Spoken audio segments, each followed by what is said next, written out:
many changes, so much stress, so much to think about in our nurseries. Welcome to Let's Talk Early Years. This is Melonie, your host, and in studio with me today, Lou from Parent Prospero Coaching. Welcome in studio, Lou. Thank you for having I am so grateful to have a little bit of a celebrity here with me.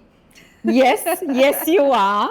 Thank you. You're very welcome. Thank you for saying what so few of us dare say, because we've got jobs and reputations and companies that we belong to, and you've had the freedom to land something vital, something needed, something that is valuable, not only for parents, because I know that's what you do, but for us as early years educators, and hence you're sitting here with me today. So before we go any further, please tell us, who is Louise Hurley?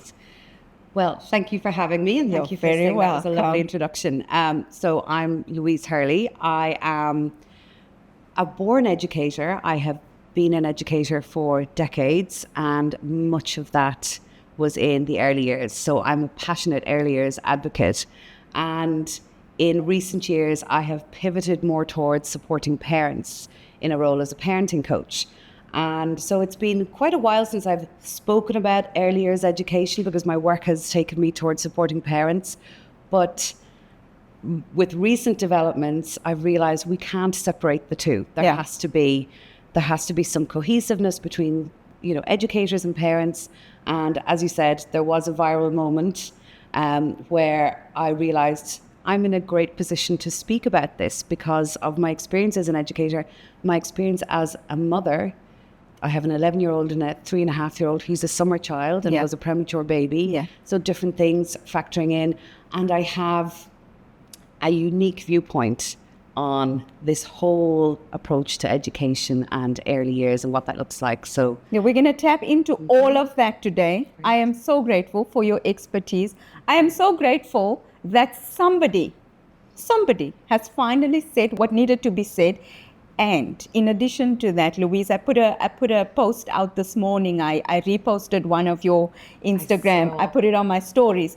And what I was saying to fellow educators was, here's the tools. Yes. Yeah, because you're quite rightly saying that the parent and the educator or the nursery school form the foundation of the well-being of the child at the center. I mean, this is in every cash level 3 training, this parent partnership. Yes. So that collaboration with the parent and the earlier setting is foundational. It's fundamental to the well-being of the child. That is ultimately at the heart of what we're doing. Yes. Yeah. Yes. So Louise, we've had this declaration come from above. Yeah. For a moment there, I think as educators, as managers, as school owners, we kind of hoped that it would go away, and then the follow-up declaration was actually, no, this is it. This is the declaration, and changes need to be made ASAP. So while the changes are only coming about in the next academic year, we're all panicking on the ground, from educators, managers, school owners, and of course the parents. Why? Well, I think, first of all, as early educators, you are standing at the intersection of policy and of child development and of parental anxiety. So it makes sense that all of this will land on an emotional level before it ever does on the practicalities of it. And those of us who have been here long enough will remember that this is not the first time that they have changed the cutoff date for entry. There was an option for early entry maybe 8-9 years ago, and that was revised. Right. And because the information has come in trickles, it's easy to maybe have a knee-jerk reaction to it and panic, but then hold yourself back and think, okay, well, maybe let's wait and see. And even as we're recording this, there's still movement happening. Even though before the weekend, I said, right, that's it. We now move on with support. Right. We now move on with support. But even today, there may be things going to change. Who knows? But I think it's good to be prepared and have those conversations and say what I know educators are thinking. I know they're thinking it because I've had those professional conversations for years. Yeah. And now what I'm really liking that I'm seeing is parents are more informed and they are willing to vote with their feet a little bit. Yeah. So I'm shifting more towards, right, well, how can these early year settings really lean into, this is the situation that we may have. Right. Let's not just push for the sake of pushing. Let's look at who we have in front of us. So now you put out another very funny, very interesting post as well.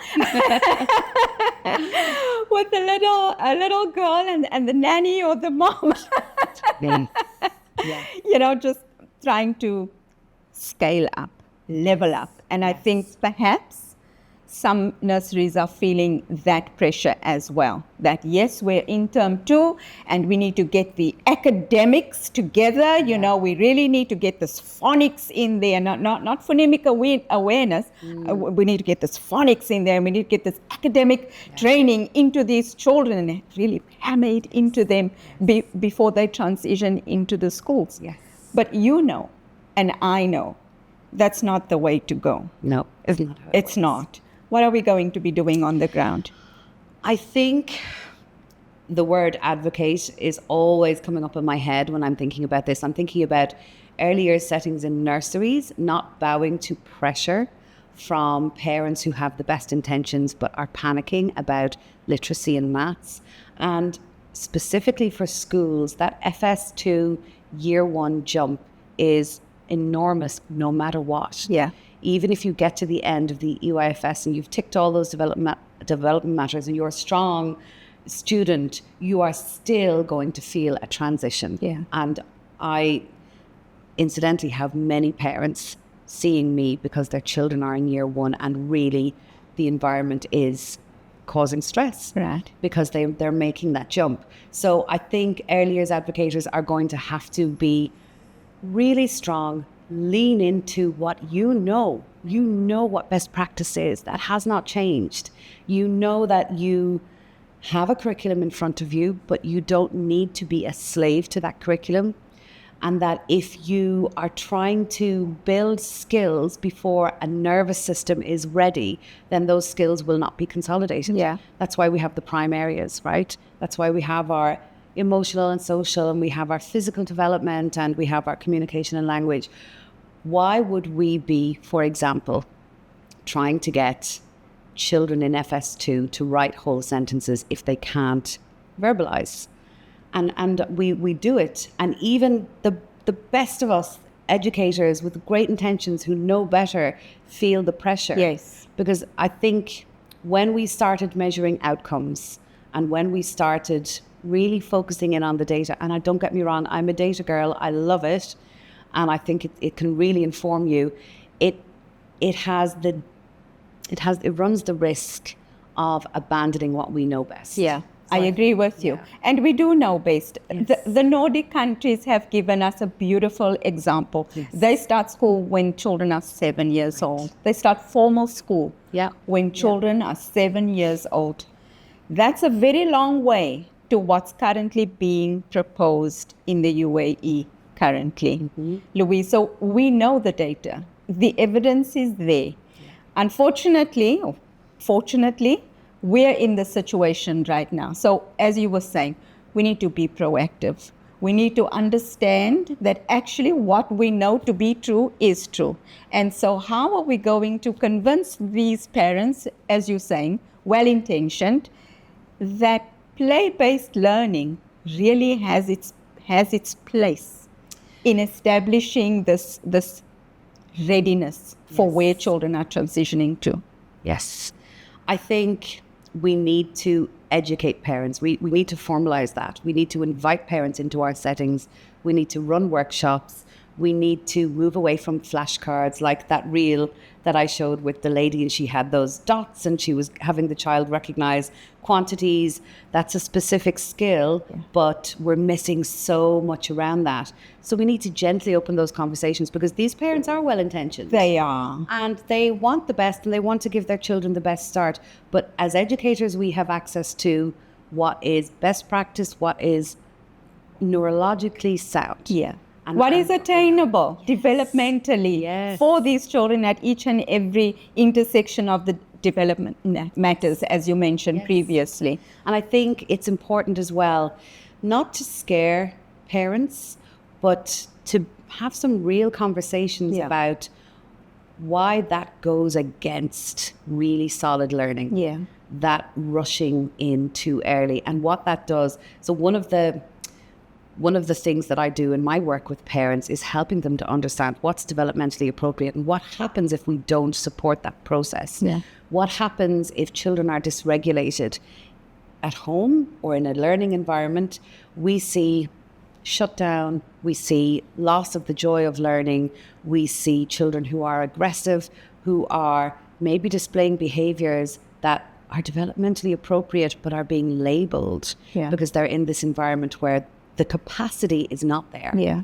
The child's capacity is not there. So we need to be open and honest with parents about, well, there are consequences for rushing this. Yes. And then also, if we think about moving forward, my now 11-year-old is in year 6, and he was, for a hot minute, in that early group that started FS early. He's a November baby. Right. And we quickly realised, because he was very verbal, I think that's the other thing, he was very verbal, he was bright as a button, and against my better judgment, I said, let me move him to the school I'm in. I like that you have the boldness to admit that. As an educator. Yes. We have to be reflective. Absolutely. Yes. Thank you. Please. So we had a child who had been in nursery, because I was a working mum. Mm-hmm. He had been in nursery from 9 months of age, was very settled, and I thought it would be lovely to have him in my outstanding setting. Yeah. Let's do this. Yeah. And I brought him for the second term in FS1 because I could. Yes. And by the third term, we realised, oh no. Can he understand? Yes, he can understand. Yes, he can speak. But was he emotionally ready? Absolutely not. Even though he was familiar with the school, I was present, he found it difficult to separate from me in the mornings. Yes. And that creates stress. Yeah. So I think, for educators to be talking about this and how it's not just because your little boy or girl is super clever.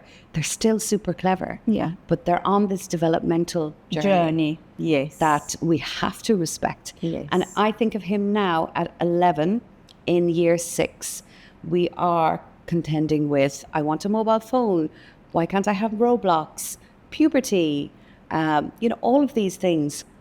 And that's quite intense in year 6. Yeah. I cannot imagine what it would be like for him in year 7 as an 11-year-old. Yeah. We have to think of what's going on further down the line as well. Yes. It's a bigger picture. Louise, it brings me back to your viral quip.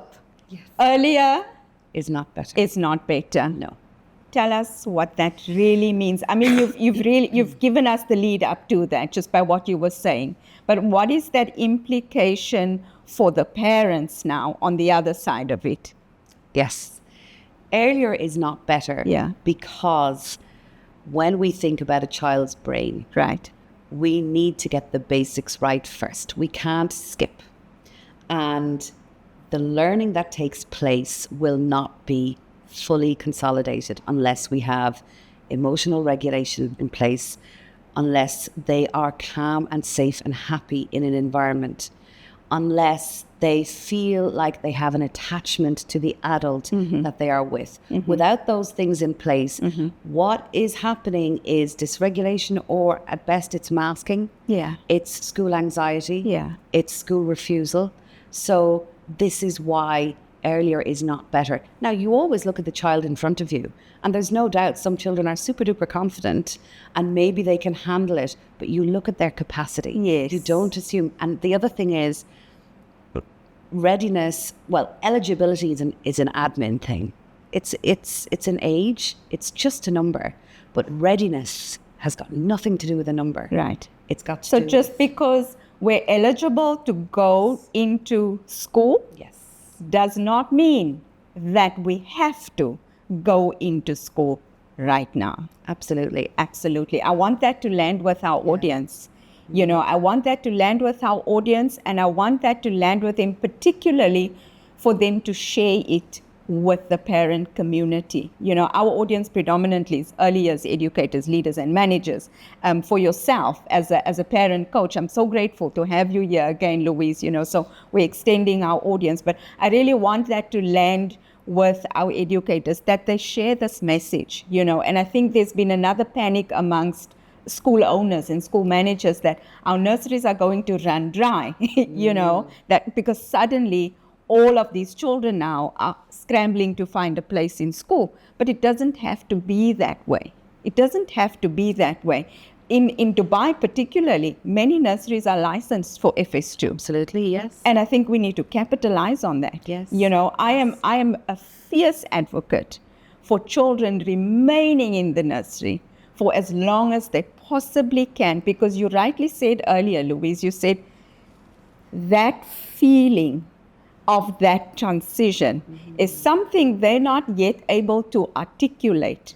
They feel it and they respond to it through their behavior. Yes. And when I think about the nursery, which is an industry I've worked in for 3 decades, we've got this nurturing, almost magical space, you know, where we've got the ratios that we can actually attend to the emotional needs of the children at that age. So you're quite right. Eligibility does not mean that we have to go to school. Yeah? Not at all. Not at all. And I think it's so important as well, alongside with, you know, nurseries and having that conversations, that we do a little nod to primary schools and we recognize that Key Stage 1 should also be play-based. Yes.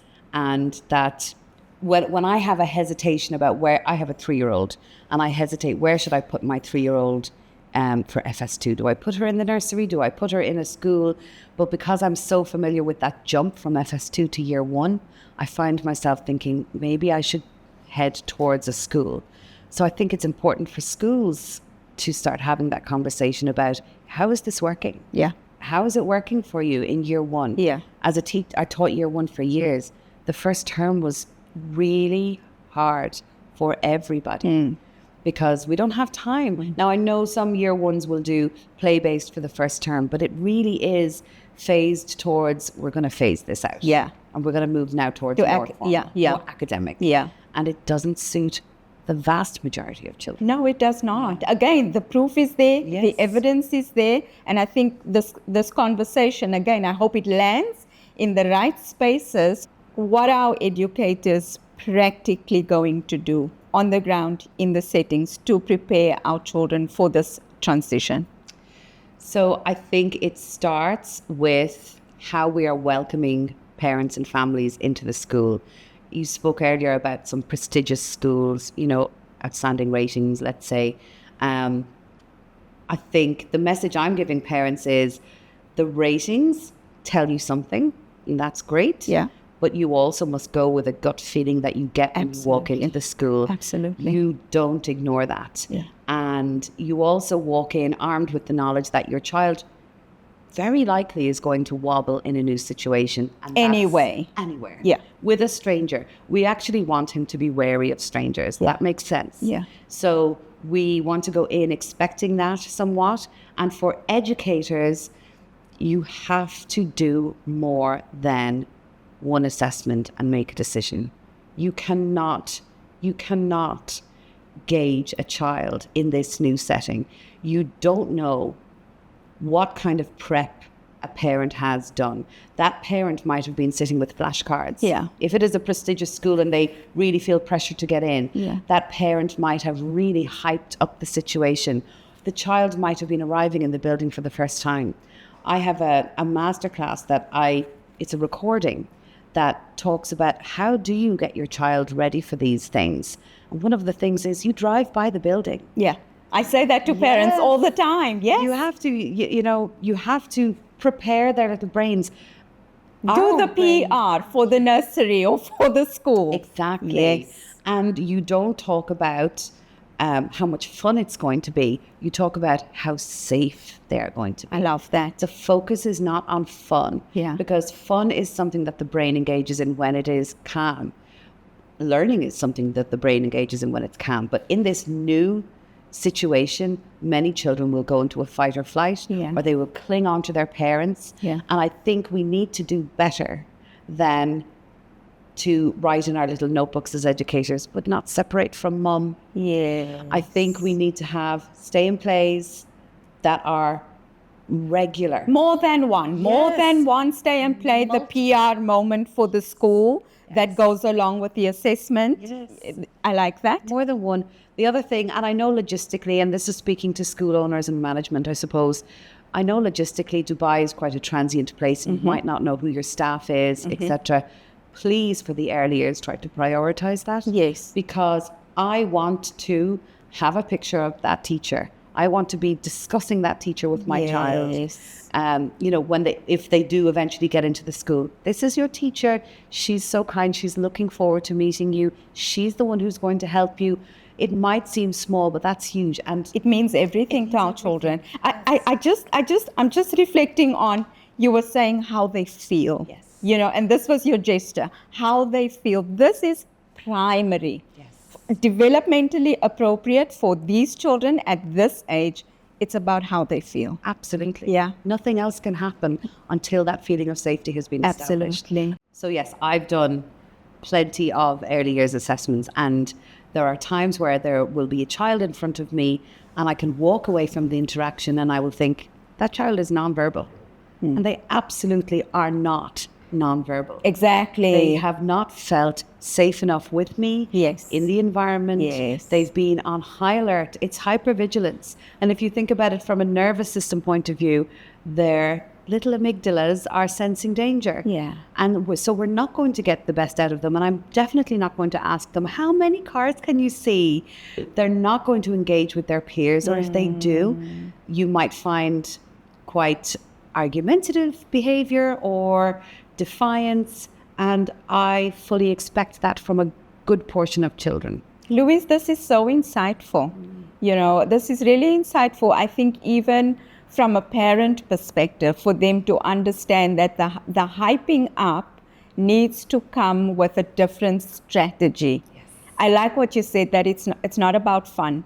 They're not in that emotional space. They're not in that brain space to respond to fun in that moment. You know, this is really insightful for me, even as an educator, to understand the mindset of that child coming through. You know, and also understanding that parents have hyped them up about the day, and schools have created this fun space for them to come into. So understanding that child might not perform to our criteria on that day, and that they do need the time and the space for us actually to make a quality decision about whether they are ready for school. And I understand that that's time consuming.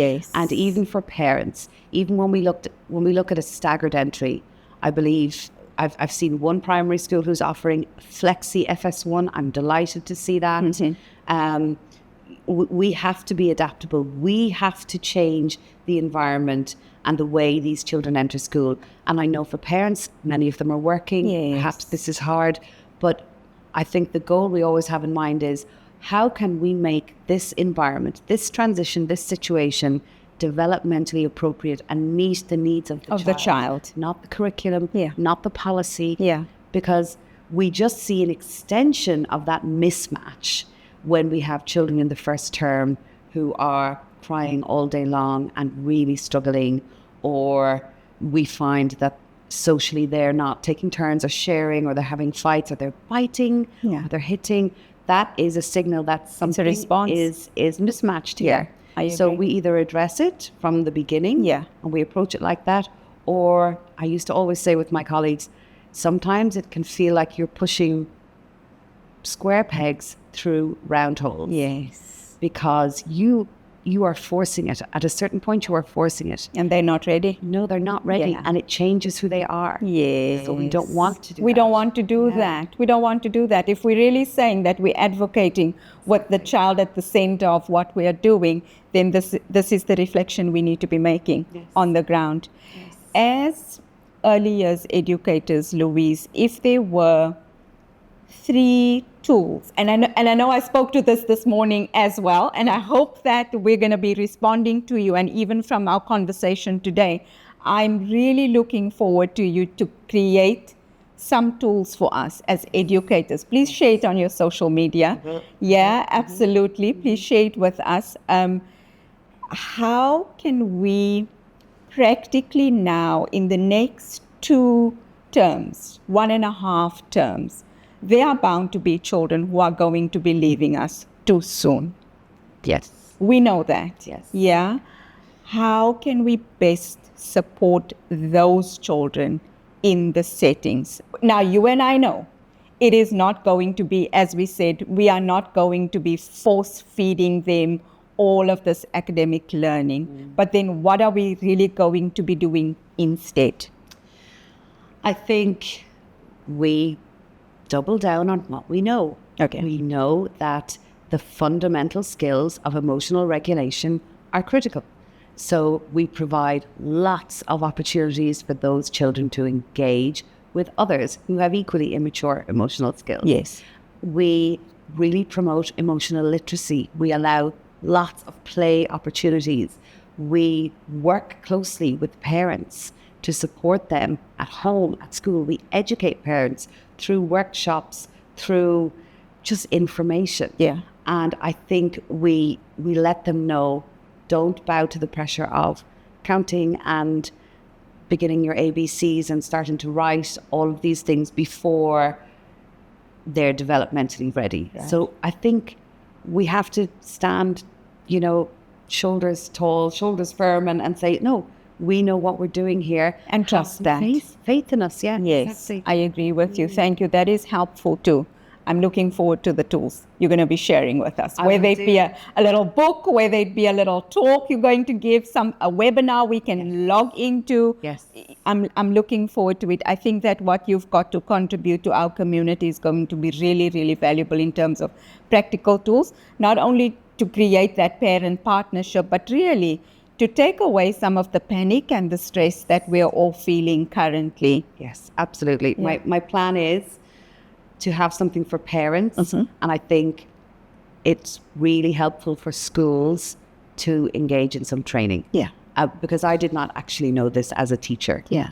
It's only through my work as a conscious parenting coach that I really, really discovered what was going on, and I could apply it then to education. Yes. So I think training for staff is amazing as well, because they're already interested in this. Yeah. Because they're so engaged and they're so driven Yes. by what is best for the child, particularly early years teachers.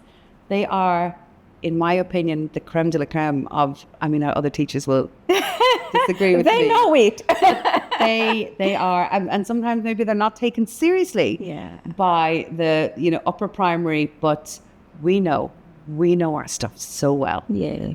So I think training around nervous system and what's developmentally appropriate, and maybe just to give that vote of confidence for management in schools and nursery to say, you have our support.